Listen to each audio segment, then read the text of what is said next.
ആ ഇവിടെ മതി. വേണ്ട, ഡൗട്ട് അടിക്കും. നീ പൊക്കോ. നാളെ ഞാൻ കോളേജിലേക്ക് വരാം. വേണ്ട വേണ്ട, എക്സാം തുടങ്ങണ. എനിക്ക് കുറച്ച് ക്ലാസ്സിന് അറ്റൻഡ് ചെയ്യണം. ഇവിടെ പറയാം, ഞാൻ വൈകിട്ട് വിളിക്കാം, അന്നേരം വന്നാൽ മതി. ശരി.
നീ എപ്പത്തി മോളെ?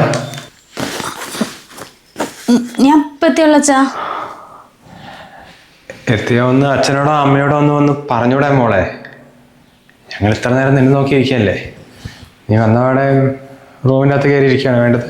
അച്ഛാ, ഞാൻ ബാഗ് വെച്ചിട്ട് ഒന്ന് പറയാൻ വേണ്ടിയിരിക്കായിരുന്നു. മോക്ക് ഈ അച്ഛനോട് എന്തെങ്കിലും പറയാനുണ്ടോ? ഇല്ല അച്ഛാ. എന്താ അങ്ങനെ ചോദിച്ചത്? ഒന്നുമില്ല മോളെ, എൻ്റെ ഒരു സുഹൃത്തില്ലേ നാരായണേ, അവൻ കുറച്ച് നേരത്തെ വിളിച്ചിട്ടുണ്ടായിരുന്നു. വേറൊന്നുമല്ല, അവനും വീട്ടുകാരെ കൂടി ഏതോ സിനിമയ്ക്ക് പോയപ്പോൾ അവിടെ നിന്ന് നീയും ഒരു ചെക്കനും കൂടി ഇറങ്ങി വരുന്നു പറഞ്ഞിട്ട്. അല്ല, അവൻ പറഞ്ഞപ്പോൾ ഞാൻ അങ്ങനെ ചെയ്തു തന്നെ. എൻ്റെ മോള് അങ്ങനെ അവരോട് സിനിമയ്ക്കൊന്നും പോകില്ല. അവൾ കൂട്ടുകാരുടെ കൂടെ പഠിക്കാൻ പോയതാണ്. പക്ഷെ അവൻ വീട്ടിൽ വന്നിട്ട് നിന്നെ കുറേ പ്രാവശ്യം കണ്ടിട്ടുണ്ട്. അവൻ പറയാതെ നീ തന്നെയാണെന്ന്. അങ്ങനെ ആരെങ്കിലും പറഞ്ഞാൽ അച്ഛനൊന്നും വിശ്വസിക്കില്ലല്ലോ എൻ്റെ മോളെ പറ്റിയിട്ട്. അത് മോളോട് ചോദിക്കാതെ കണ്ടാ. മോൾ ആരുടെയും കൂടി സിനിമയ്ക്ക് പോയിരുന്നു?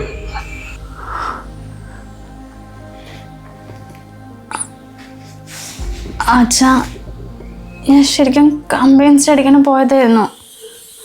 അവിടെ രേഷ്മൻ്റെ വീട്ടിലെ എൻ്റെ കോളേജിൽ 2 ചെക്കന്മാരും കൂടി വന്നിട്ടുണ്ടായിരുന്നു. അപ്പം പഠിച്ച് ബോറടിച്ചപ്പം രോഹിണിയാണ് പറഞ്ഞത് സിനിമയ്ക്ക് പോയാലോന്നേ. ഞാൻ കുറേ വേണ്ട പറഞ്ഞു, പക്ഷെ അവർ സമ്മതിച്ചില്ല. അങ്ങനെ പോയതാ അച്ഛാ. അല്ല, മോളുടെ പ്രായത്തിൽ ഒരു സിനിമയ്ക്ക് പോയാൽ തെറ്റൊന്നുമില്ല. ഇത്ര വലുതായില്ലേ. അതല്ലാലോ, മോള് ഇവിടുന്ന് കൂട്ടുകാരിലൂടെ പഠിക്കാൻ പോകണമെന്നല്ലേ പോയത്. നിന്റെ അമ്മ ഇടയ്ക്ക് പറയുന്നുണ്ടായിരുന്നു മനസ്സ് വേദനിക്കുന്നു, എൻ്റെ മോക്ക് എന്തോ അപകടം പറ്റുന്നു പറഞ്ഞിട്ട്. അപ്പം അച്ഛൻ അവളെ ചെയ്ത് കാണതാ. പിന്നെ മോളുടെ കൂട്ടുകാരൻ്റെ വീടെന്തോ ഒന്ന് നേരെയാക്കാനാണ് പറഞ്ഞിട്ട് പൈസയും മേടിച്ച്. അപ്പോൾ മോളെ എവിടെയെങ്കിലും പോകണം പറഞ്ഞാൽ അച്ഛൻ വിടാതിരിക്കും തോന്നണ്ട. പക്ഷേ അച്ഛനും അമ്മയും അവിടെ എന്തിനാ മോളിങ്ങനെ കള്ളത്തരം പറഞ്ഞിട്ട് പോയത്? എന്നെ ഒന്ന് വിളിച്ചു നോക്കാമെന്ന് പറഞ്ഞപ്പോൾ എൻ്റെ മോള് പഠിക്കല്ലേ, ഡിസ്റ്റർബ് ചെയ്യേണ്ട പറഞ്ഞിട്ട് വിളിക്കാണ്ട് പോയിരുന്നല്ലേ ഞങ്ങള്? അയ്യോ അച്ഛാ, ആ പൈസ കൊടുക്കാനുള്ളത് തന്നെയാ. ഞാൻ കള്ളത്തരം പറഞ്ഞൊന്നുമല്ല. പിന്നെ ഞാൻ പറഞ്ഞില്ലേ, അവരൊക്കെ നിർബന്ധിച്ചോണ്ടാ. അപ്പം തന്നെ എനിക്ക് അച്ഛനെ വിളിച്ച് പറയണമെന്നുണ്ടായിരുന്നു. പക്ഷെ അമ്മ സമ്മതിക്കില്ലാന്നിട്ടാ ഞാൻ വിളിക്കാതിരുന്നത്. അച്ഛാ, ഈ കാര്യം അമ്മൻ്റെ അടുത്ത് പറയല്ലേ, എന്നെ കൊന്നുകളയും. അച്ഛൻ അമ്മയോട് പറയൊന്നുമില്ല. അല്ല, മോളെ വിചാരം എന്താ? അമ്മനെക്കാരും കൂടുതൽ മോളോട് അച്ഛനാണ് സ്നേഹം എന്നാ? അങ്ങനെയൊന്നുമില്ല കേട്ടോ. മോളുടെ 9 മാസം നൊന്ന് പ്രസവിച്ച അമ്മയല്ലേ. അപ്പം മോള് എന്തെങ്കിലും അതുപോലെ ഒന്നിലും ചെന്ന് ചാടാതിരിക്കാൻ ചീത്ത പറയുന്നുള്ളൂ. എല്ലാ അമ്മമാരും അങ്ങനെയാണേ, പെൺമക്കളെ പേടിയായിരിക്കും. അതുകൊണ്ടാ. അവളൊരു പാവമല്ലേ, അവളിപ്പോൾ പഠിക്കാൻ പോയ സ്ഥലത്ത് നിന്ന് ഇതേപോലെ സിനിമയ്ക്ക് പോയി എന്ന് പറഞ്ഞാലേ ആ പാവത്തിന് സഹിക്കാൻ പറ്റില്ല. മോളെ അച്ഛനോട് കള്ളത്തരം പറഞ്ഞാലും നിന്റെ അമ്മയോട് ഒരിക്കലും കള്ളത്തരം പറയല്ല കേട്ടോ കുട്ടി. ഇനി ഒരിക്കലും ചെയ്യില്ല അച്ഛ. സോറി അച്ഛ. അയ്യോ മോള് കരയൊന്നും വേണ്ട. പെട്ടെന്ന് അവൻ വിളിച്ച് അങ്ങനെ പറഞ്ഞപ്പോ അച്ഛൻ മോള് പഠിക്കാൻ പോയിട്ട് പെട്ടെന്ന് സിനിമ തിയേറ്ററിൽ ആ ദേഷ്യത്തിൽ പറഞ്ഞാ മോളെ. അല്ലെങ്കിലും മോളുടെ പ്രായത്തിൽ കുറച്ച് കുരുത്തക്കേടൊക്കെ ഉണ്ടാവും. എൻ്റെ പ്രായം കഴിഞ്ഞിട്ട് വന്നല്ലേ ഞങ്ങള്. അത് സാരമില്ല മോളെ കേട്ടോ. ഇനി മുതൽ അച്ഛനമ്മയോടും കള്ളത്തരം പറയാതിരുന്നാ മതി. പിന്നെ മോളിനി വാതിലടച്ച് പഠിക്കണ്ട കേട്ടോ. അമ്മ ശല്യം ചെയ്യുമ്പോഴാണെങ്കിൽ ഞാൻ അമ്മയോട് പറയാം. ഇനിയിപ്പോൾ വാതിലടച്ച് തന്നെ പഠിക്കണമെന്നുണ്ടെങ്കിൽ മൊബൈൽ പുറത്ത് വെച്ച് പഠിച്ചോ. മോക്ക് വേണ്ടി അമ്മ എന്തൊക്കെയോ ഉണ്ടാക്കിയിട്ടുണ്ട്. കുളിച്ചിട്ട് വന്നിട്ട് കഴിക്കാൻ നോക്ക്.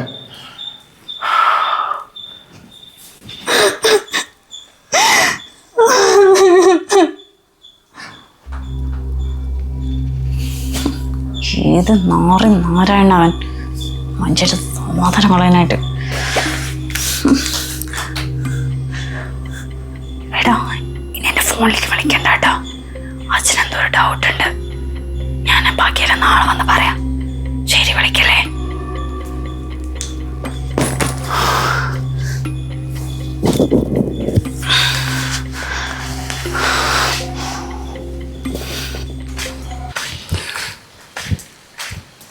എടാ പീതാംബര,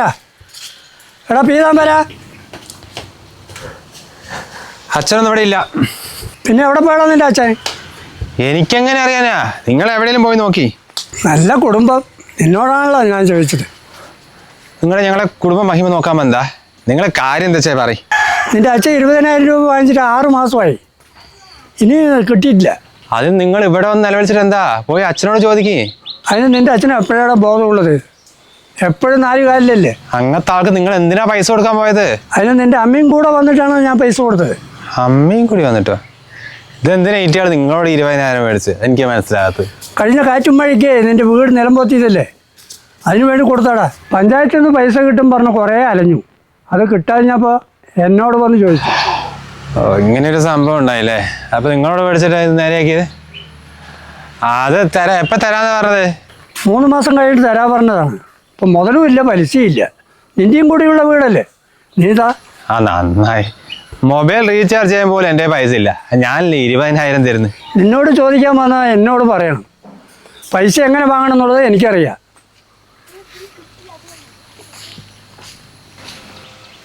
പൈസ ഇല്ലെങ്കിൽ ഒരു വിലയില്ല. ഈ കളവനടക്കം എന്നെ ചെയ്തതാണ് തോന്നുന്നു. ആളക്കേട്. എടാ കിഷോറേ, എടാ നിൻ്റെ അടുത്ത് എന്തെങ്കിലും പണിയുണ്ടോ? കുറച്ച് പൈസ ഉണ്ടാക്കണം. പെയിൻറ്റിൻ്റെ പണിയൊന്നും പറ്റില്ല. അതൊക്കെ 800,000 അല്ലേ. ഈ കുറേ പൈസ വേണ്ട. എടാ ഒരു വിലയില്ലടാ. നാട്ടിലും വീട്ടിലും കുടുംബക്കാരുടെ അടുത്തും ബന്ധുക്കാരുടെ അടുത്തും നാണം കെട്ട പോലെയുണ്ട്. മതിയായിരുന്നു ഒക്കെ ജീവിതം ജീവിച്ചിട്ട്.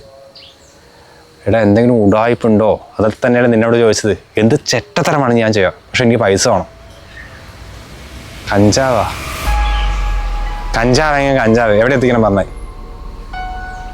നാളെ തന്നെ വരാം. അല്ലാണ്ട് ഒരു 20,000 രൂപ തൽക്കാലം മറിക്കാനുണ്ടാവോ? വേണ്ട. കുഴപ്പമില്ലാന്ന്. നാളെ ഈ പണി ഒപ്പിച്ചേരണേ. എങ്ങനെയും പൈസ ഉണ്ടാക്കണം. മറ്റേ ഇവൻ്റെ ഒക്കെ മുന്നിൽ നീ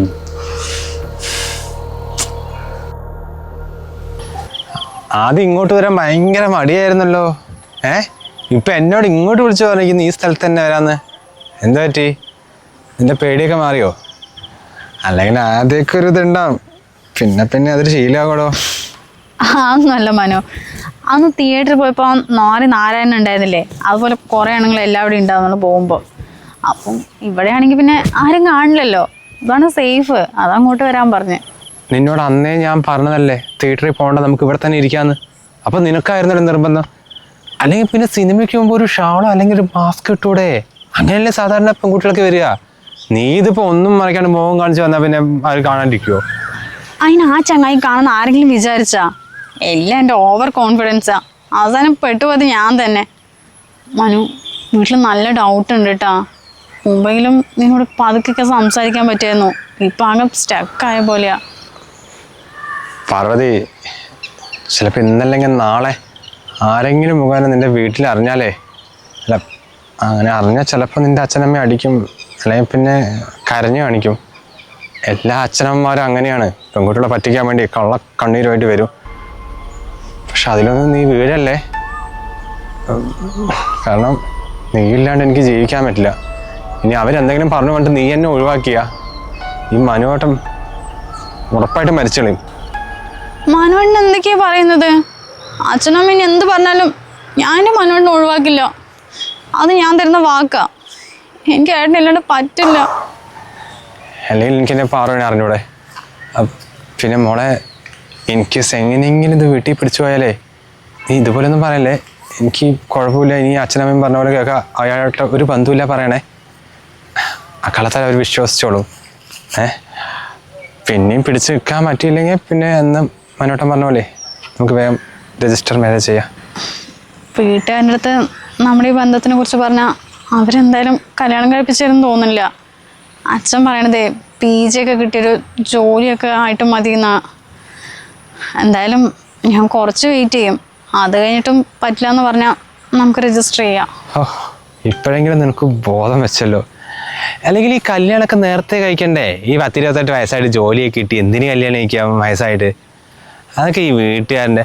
എടാ, അവർ അറേഞ്ച്ഡ് മാരേജ് എന്നൊക്കെ പറയും. അതിലൊന്നും തലവെച്ച് കൊടുക്കല്ലേ. അതോടെ ജീവിതം കഴിഞ്ഞു. ഈ സ്നേഹിക്കുന്നവർ തമ്മിൽ ഒന്നിച്ചാണ്ടല്ലോ, അത് വേറൊരു സുഖമാണ്. എടാ, ഇനി എങ്ങനെ നീങ്ങണമെന്നേ മനുവേട്ടൻ പറഞ്ഞുതരാം. അതിനനുസരിച്ച് പോയാൽ മതി. എന്തായാലും ഞാൻ മനുവേട്ടൻ പറഞ്ഞ പോലെ കേൾക്കുള്ളൂ. എനിക്ക് ഏട്ടൻ അത്ര വിശ്വാസമാണ്. ഉണ്ടല്ലോ പാർവതി. എടോ, ചെറിയൊരു പ്രശ്നമുണ്ട്. എന്താ മനോട്ടാ? പാർവതി, നമ്മുടെ അടുത്ത് ഒരു കാലിത്തീറ്റിൻ്റെ കമ്പനി ഉണ്ട്, ഗവൺമെൻറ്റിൻ്റെയാണ്. അപ്പോൾ അവിടെ താൽക്കാലികമായിട്ട് ആളെ എടുക്കുന്നുണ്ട്. ഒരു 5 വർഷം അവിടെ ജോലി ചെയ്താൽ പിന്നെ സ്ഥിരമാവേ. ഇപ്പോൾ രാഷ്ട്രീയക്കാർ മുഖേന അവിടെ ആളെ കയറ്റുന്നത്. ഇപ്പം നമ്മുടെ നാട്ടിലൊരു മനോജേട്ടനുണ്ട്. മുപ്പര് പറയുന്നത് ഒരു 20,000 രൂപ മുപ്പരെ കൊടുത്താൽ എങ്ങനെയെങ്കിലും ഇന്നെ അവിടെ കയറ്റി തരാൻ പറഞ്ഞു. കിട്ടി അടിപൊളി. ഇപ്പോൾ അത്യാവശ്യം സാലറി ഉണ്ട്. പിന്നെ ഒരു 4-5 വർഷം ഇങ്ങനെ ഗവൺമെൻറ് ജോലി ആയില്ലേ. നല്ല കാര്യമല്ലേ ഏട്ടാ?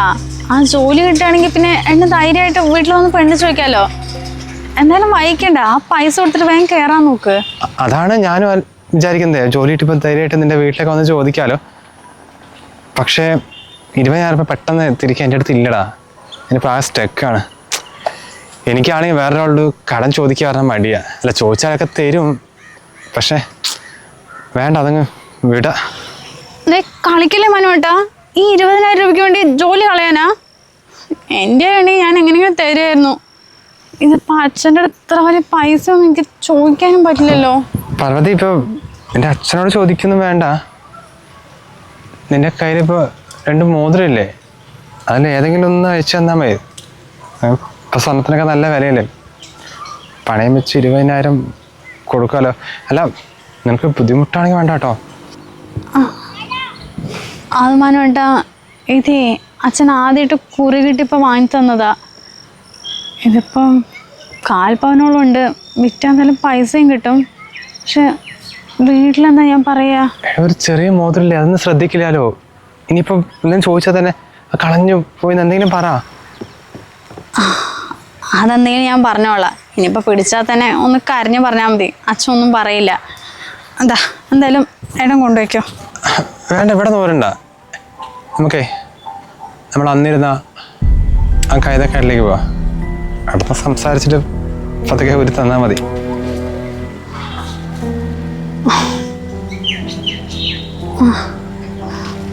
വേഗം നടന്നോ, നല്ല മഴയും വരുന്നുണ്ട്.